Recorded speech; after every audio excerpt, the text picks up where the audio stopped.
ಎಲ್ಲರಿಗೂ ನಮಸ್ಕಾರ. ನಾನೇ ನಿಮ್ಮ ಈಶ್ವರ್. ವೆಲ್ಕಮ್ ಟು ದ ನಿಮ್ಮ ಈಶ್ವರ್ ಚಾನಲ್. ಸೊ ವಿಡಿಯೋನ ಶುರು ಮಾಡೋಕ್ಕೂ ಮುನ್ನ ನಿಮ್ಮ ಈಶ್ವರ್ ಚಾನಲ್ ನ ಸಬ್ಸ್ಕ್ರೈಬ್ ಮಾಡ್ಕೊಳ್ಳಿ. ಬನ್ನಿ ವಿಡಿಯೋನ ಶುರು ಮಾಡೋಣ. ಸೊ ಇದೆಲ್ಲ ನಡೆದೈತೆ ಅಂತಂದ್ರೆ ಬೆಂಗಳೂರಿನ ರಾಮಮೂರ್ತಿ ನಗರದಲ್ಲಿ ಒಂದು ಲೇಔಟ್ ನಲ್ಲಿ ಮೂರನೇ ಎಫ್ಟರ್ ಅಲ್ಲಿ ನಡೆದಿರುವಂತಹ ಒಂದು ಘಟನೆ. ಆ ಮೂರನೇ ಎಫ್ಟರ್ ಅಲ್ಲಿ ಯಾರಿದ್ರು ಅಂತ ಹೇಳಿದ್ರೆ ಶರ್ಮಿಳಾ. ಈ ಶರ್ಮಿಳಾ ಮಂಗಳೂರು ಮೂಲದ ಶರ್ಮಿಳಾ ಅವರು ಬೆಂಗಳೂರಿನಲ್ಲಿ ಸಾಫ್ಟ್ವೇರ್ ಇಂಜಿನಿಯರಿಂಗ್ ಕೆಲಸ ಮಾಡ್ತಿದ್ರು. ಸೊ ಇವ್ರು ಮಾತ್ರ ಇದ್ರ ಅಂತ ಕೇಳಿದ್ರೆ 2 ವರ್ಷಗಳ ಹಿಂದೆ ಈ ಬೆಂಗಳೂರು ಬಂದು ಇಂತಹ ಕೆಲಸ ಮಾಡ್ತಿದ್ರು. ಸೊ ಇವ್ರ ಜೊತೆಗೆ ಒಂದು 2 ತಿಂಗಳು ಮುಂಚೆ ಏನೋ ಹೋದ್ರು ಅಂತ ಹೇಳ್ತವ್ರೆ. ಸೊ ಇವ್ರ ಜೊತೆಗೆ ಇನ್ನೊಂದು ಲೇಡಿ, ಸೊ ಇವ್ರ ಜೊತೆಲಿದ್ದವ್ರಿಗೆ ವರ್ಕ್ ಫ್ರಮ್ ಹೋಮ್ ಸಿಕ್ಕೈತೆ ಅಂದ್ಬಿಟ್ಟು ಸೊ ಅವರು ಕೂಡ ಸ್ವಂತ ಊರಿಗೆ ಹೊಂಟೈತಾರಂತೆ.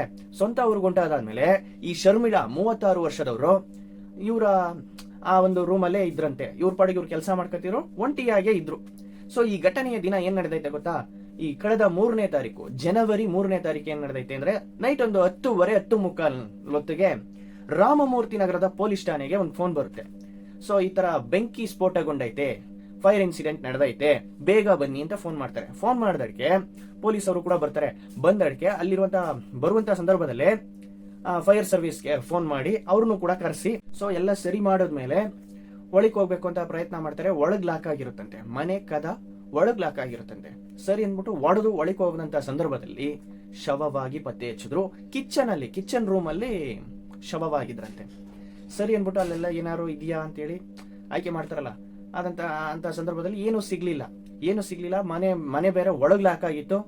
ಸೊ ಇದು ನಾರ್ಮಲ್ ಇನ್ಸಿಡೆಂಟ್, ಏನೋ ಫೈರ್ ಇನ್ಸಿಡೆಂಟ್ ನಡೆದಾಯ್ತು. ಸೊ ಈ ತರ ಆ ಶವವನ್ನ ತಗೋಗಿ ಹಾಸ್ಪಿಟಲ್ ತೋರಿಸ್ತಾರೆ. ಬಟ್ ಆದ್ರೂ ಕೂಡ ಒಂದು ಸ್ವಲ್ಪ ಡೌಟ್ ಇರುತ್ತಂತೆ. ಸೊ ಎಲ್ಲಿಂದ ಡೌಟ್ ಶುರುವಾಗುತ್ತೆ ಅಂತಂದ್ರೆ ಆ ಶರ್ಮಿಳಾ ಅವರ ಫೋನು ಸ್ವಿಚ್ ಆಫ್ ಆಗಿರುತ್ತಂತೆ. ಫೋನ್ ಮಾಡಿ ಟ್ರೈ ಮಾಡ್ತಾರೆ, ಫೋನ್ ಸ್ವಿಚ್ ಆಫ್ ಆಗಿರುತ್ತೆ, ಅಲ್ಲೂ ಸಿಕ್ಕಿರ್ಲಿಲ್ಲ. ಮೋಸ್ಟ್ಲಿ ಈ ಬೆಂಕಿ ಸ್ಫೋಟದಿಂದ ಫೋನ್ ಬ್ಲಾಸ್ಟ್ ಆಗಿರ್ಬೋದು, ಅಲ್ಲೇ ಎಲ್ಲರೂ ಇರ್ಬೋದೇನೋ ಅನ್ಕೊಂಡು ಸೊ ಸ್ವಲ್ಪ ಡೌಟ್ ಇರುತ್ತೆ. ಸೊ ಇನ್ನು ಇದಾದ ನಂತರ ತಲೆಯಲ್ಲಿ ಆ ಶರ್ಮಿಳಾ ಅವರ ತಲೆಯಲ್ಲಿ ಸ್ವಲ್ಪ ಏಟಾಗಿರುತ್ತಂತೆ. ಸೊ ಈ ಎರಡನ್ನು ಕಂಪೇರ್ ಮಾಡ್ಕೊಂಡು ಡೌಟ್ ಇತ್ತು. ಇದಾದ ನಂತರ ಒಂದು 4 ದಿವಸ ಆದ್ಮೇಲೆ ಇವನ ಯುವಕನದ ಇಲ್ಲಾಂದ್ರೆ ಬಾಲಕನದ ಏನೋ ಗೊತ್ತಿಲ್ಲ, ಈಗ 18 ವಯಸ್ಸು. ಸೊ 18 ವರ್ಷದ ಹುಡುಗನನ್ನ ಹಿಡಿದು ವಿಚಾರಿಸಿದಂತ ಸಂದರ್ಭದಲ್ಲಿ ಎಲ್ಲಾನು ಒಪ್ಕೊಂಡಂತೆ. ಫಸ್ಟ್ ಆಫ್ ಆಲ್ ಇವನ್ನ ಹೆಂಗ್ ಹಿಡಿದ್ರು ಅಂತಂದ್ರೆ ಆ ಫೋನ್ ಕಳೆದೋಗಿತ್ತು ಅಂತ ಹೇಳೋಣಲ್ಲ, ಫೋನ್ ಮಾಡ್ತಾ ಇರ್ತಾರೆ, ಸ್ವಿಚ್ ಆಫ್ ಅಂತ ಬಂದಿರುತ್ತೆ. ಬಟ್ ಆದ್ರೂ ಕೂಡ ಆ ಫೋನ್ ನ IME ನಂಬರ್ ಅಂತಾರೆ. ಆ ಟ್ರ್ಯಾಕಿಂಗ್ ಅಲ್ಲಿ ಇರುವಂತಹ ಸಂದರ್ಭದಲ್ಲಿ ಆ IME ನಂಬರ್ನ ಟ್ರೇಸ್ ಮಾಡಿದಂತ ಸಂದರ್ಭದಲ್ಲಿ ಆ ಫೋನ್ ಇನ್ನು ಆನ್ ಆಗಿರುತ್ತೆ. ಆನ್ ಆದ್ಮೇಲೆ ಶರ್ಮಿಳಾ ಅವ್ರ ಫೋನ್ ಆನ್ ಆದ್ಮೇಲೆ ಸಿಮ್ಮ ಚೇಂಜ್ ಮಾಡೋನೆ. ಆ ಶರ್ಮಿಳಾ ಅವರ ಸಿಮ್ಮ ತೆಗೆದಾಕ್ಬಿಟ್ಟು ಇವನ್ ಸಿಮ್ಮ ತೆಗೆದಾಕವನೆ. ಇವನ ಹೆಸರೇನು ಗೊತ್ತಾ? ಕರ್ನಲ್ ಕುರೈ. ಜಸ್ಟ್ PU ಮಾಡ್ತಿದ್ದಂತೆ ಈ ಹುಡುಗ, 18 ವರ್ಷದ ಹುಡುಗ, ಬಾಲಕ. ಎಂತ ಕೆಲಸ ಮಾಡೋನೆ ಗೊತ್ತಾ? ಸರಿ, ಇವನ್ನ ಹೆಂಗ್ ಹಿಡಿತಾರೆ ಅಂತಂದ್ರೆ ಆ ಶರ್ಮಿಳಾ ವಾಸವಿದ್ದ ಮನೆಯ ಎದುರುಗಡೆ ಮನೆಯಂತೆ. ಆ ಎದುರುಗಡೆ ಮನೆಯಲ್ಲಿ ಕೆಳಗಿದ್ದಂತೆ. ಆ ಶರ್ಮಿಳಾ ಅವರು 3ನೇ ಎಫ್ಟರ್ ಇತ್ತು, ಇವನು ಮುಂದೆ ಎದುರುಗಡೆ ಮನೆಯಲ್ಲಿ ಕೆಳಗಿದ್ದ. ಸೊ ಹೆಂಗ್ ಪರಿಚಯ ಆದ್ರು ಅಂತಂದ್ರೆ ಏನಿಲ್ಲ, ಆ ಕರ್ನಲ್ ಕುರೈ ಅನ್ನೋನು ಓದಕ್ಕೆ ಬರೆಯಕ್ಕೆ ಮೇಲ್ಗಡೆನೆ ಬರ್ತಿದ್ದಂತೆ. ಮೇಲ್ಗಡೆ ಟೆರೆಸ್ಗೆ ಟಾಪಿಗೆ ಬಂದು ಕೂತ್ಕೊಂಡು ಓದ್ತಾ ಇರ್ತಾನಂತೆ, ಬರಿತಾ ಇರ್ತಾನಂತೆ. ಬರೆಯುವಂತಹ ಸಂದರ್ಭದಲ್ಲಿ ಆ ಶರ್ಮಿಳಾ ಅವರು ಕೆಲ್ಸಕ್ಕೆ ಹೋಗ್ಬಿಟ್ಟು ಬರುವಂತಹ ಸಂದರ್ಭದಲ್ಲಿ ಅಲ್ಲೇ ಓಡಾಡ್ತಿರ್ತಾರಲ್ಲ, ಆ ಮೇಲ್ಗಡೆ ಓಡಾಡುವಂತಹ ಸಂದರ್ಭದಲ್ಲಿ ಇವನು ಕೂಡ ಮೇಲೆ ಇರ್ತಾನೆ. ಅಲ್ಲಲ್ಲೇ ಮಾತಾಡ್ಕತಿರಂತೆ, ಪಕ್ಕದ ಮನೆ ಅಲ್ವಾ, ಮಾತಾಡ್ಕತಿದ್ರು. ಇಷ್ಟೇ, ಹಾಯಿ ಬಾಯಿ ಅಷ್ಟೇ. ಅಂದ್ರೆ ತಾಯಿ ಮಗ, ಆ ಕರ್ನಲ್ ಕುರೈ ಅಂತ ಹೇಳೋದಲ್ಲ ಆ ಹುಡುಗನ ತಾಯಿ ಮಗ ಇಬ್ರು ಮಾತ್ರ ಇದ್ರಂತೆ ಆ ಮನೇಲಿ. ಮೋಸ್ಟ್ಲಿ ಕೊಡಗು ಸೈಡ್ ಯಾವ್ದೋ ಊರು ಅಂತ ಹೇಳ್ತವ್ರೆ, ಇವರ ಸ್ವಂತ ಊರು. ಸೊ ಈ ಶರ್ಮಿಳಾ ಅವರು ಈ ಘಟನೆಯ ದಿನ ಏನಾಗೈತೆ ಅಂತಂದ್ರೆ ಈ ಶರ್ಮಿಳಾ ಅವರು ರಜಾ ಹಾಕ್ಬಿಟ್ಟು ಆ ನ್ಯೂ ಇಯರ್ ಸೆಲೆಬ್ರೇಷನ್ಗೋಸ್ಕರ ಸ್ವಂತ ಊರಾದಂತಹ ಮಂಗಳೂರು, ಆ ಶರ್ಮಿಳಾ ಅವರು ಮಂಗಳೂರ್ಗೆ ಹೊಂಟೋದ್ರಂತೆ.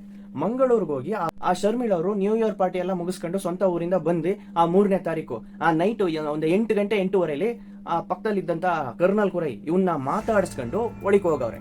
ಒಳಗೆ ಹೋಗಿ ಮನೆ ಡೋರ್ನ ಒಳಗೆ ಲಾಕ್ ಮಾಡ್ಕೊಂಡು ಮಾಮೂಲಿ ಅಡಿಗೆ ಮಾಡ್ತಿದ್ರು, ಏನೋ ಗೊತ್ತಿಲ್ಲ. ಈ ಘಟನೆಯ ದಿನ ಇದೇ ನಡೆದೈತೆ. ಮೇಲಿದ್ನಲ್ಲ ಆ ಕರ್ನಲ್ ಕುರೈ ಅನ್ನೋನು, ಸೊ ಆ ಮನೆಯಿಂದ ಈ ಮನೆಗೆ ಜಂಪ್ ಮಾಡಿ ಕಿಟಕಿ ಮೂಲಕ, ವಿಂಡೋ ಮೂಲಕ ತೆಗೆದು ಒಳಗೆ ಹೋಗೋನೆ. ಸೊ ಅದ್ ಯಾವ ತರ ವಿಂಡೋ ಅಂತ ಸರಿಯಾಗಿ ಗೊತ್ತಿಲ್ಲ. ಸೊ ಆ ವಿಂಡೋ ಮೂಲಕ ಒಳಗೆ ಹೋಗಿ ಅರ್ಥ ಮಾಡ್ಕೊಳ್ಳಿ, ಅಸಭ್ಯ ವರ್ತನೆ ಮಾಡೋನೆ. ಏನ್ ಮಾಡಿರ್ಬೋದು ಅಂತ ನಿಮ್ಗೆ ಗೊತ್ತಿರುತ್ತೆ. ಸೊ ಇಂಥ ಒಂದು ಸಂದರ್ಭದಲ್ಲಿ ತಪ್ಪಿಸ್ಕೊಳ್ಳಕ್ಕೆ ಓಡ್ತಿದ್ರಂತೆ. ಈ ಮೋಸ್ಟ್ಲಿ ಬೆಡ್ರೂಮ್ ಹಾಲಲ್ಲಿ ಇದ್ರೋ ಏನೋ ಗೊತ್ತಿಲ್ಲ, ಅಲ್ಲಿಂದ ಕಿಚನ್ ಒಳಗೆ ಓಡುವಂತ ಸಂದರ್ಭದಲ್ಲಿ ತಲೆಗೇಟಾಗಿ ಕೆಳಗೆ ಬಿದ್ರಂತೆ. ಬಿದ್ದಾದ್ಮೇಲೆ ಇವನೇನ್ ಮಾಡೋನೆ ಗೊತ್ತಾ, ಈ ವಿಷಯ ಹೊರಗ್ ಬರಬಾರ್ದು, ಹೊರಗ್ ಬಂದ್ರೆ ಇವನು ಕೆಟ್ಟ ಹೆಸರು ಬರ್ತದೆ ಅಂತೇಳಿ ಏನ್ ಮಾಡೋನೆ, ಕತ್ತನ್ನ ಇಸುಕಿ ಕೊಲೆ ಮಾಡವನೆ. ಮಾಡ್ಬಿಟ್ಟು ಈ ಸಾಕ್ಷಿಗಳನ್ನ ನಾಶ ಮಾಡ್ಬೇಕು ಅಂತ ಏನೇನೋ ಮಾಡವನೆ. ಬಟ್ ಬ್ಲಾಸ್ಟ್ ಪ್ಲಾನ್ ಏನೇನೋ ಮಾಡವನೆ. ಆ ಫೋನ್ ಕೂಡ ಎತ್ಕ ಬಂದ್ಬಿಟ್ಟ. ಬಂದ ಮೇಲೆ ಇವನ್ ಹೆಂಗ್ ಯಾವ ತರ ಒಳಗ್ ಬಂದ್ನೋ, ಇವನ್ ಯಾವ ತರ ಒಳಗ್ ಬಂದ್ನೋ ಅದೇ ತರನೇ ಹೊರಗಡೆನೂ ಹೋಗವನೆ. ಹೋಗ್ಬಿಟ್ಟು ಏನೋ ಗೊತ್ತಿಲ್ಲಂತ ಮಲ್ಕೊಂಡವನೆ. ಸೊ 9 ಗಂಟೆ ಟು 10:15 ಈ ಘಟನೆ ನಡೆದೈತೆ. ಸೊ ಘಟನೆ ನಡೆದಾದ್ಮೇಲೆ ತಪ್ಪಿಸ್ಕೊಂಡು ಬಂದು ಮಲ್ಕೊಂಡ, ಏನೋ ಗೊತ್ತಿಲ್ದಾರ ಎಳೆ ಮಗು ತರ ಮಲ್ಕೊಂಡವನೆ. ಸೊ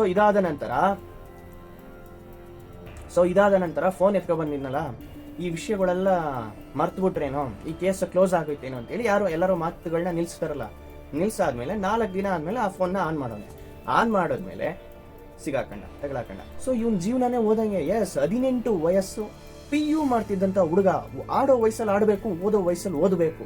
ತನ್ನ ವಯಸ್ಸಿಗೆ ಮೀರಿ ಆಲೋಚನೆ ಮಾಡಿ, ಅದು ಕೆಟ್ಟ ಅಭ್ಯಾಸ, ಕೆಟ್ಟ ಆಲೋಚನೆಯನ್ನ ಮಾಡಿದಂತ ಹುಡುಗಂಗೆ ಇದೇ ಗತಿ ಅನ್ನೋ ತರ ಆಗೋಯ್ತು. ಇವನು ಒಳಗೆ ಹೋದ.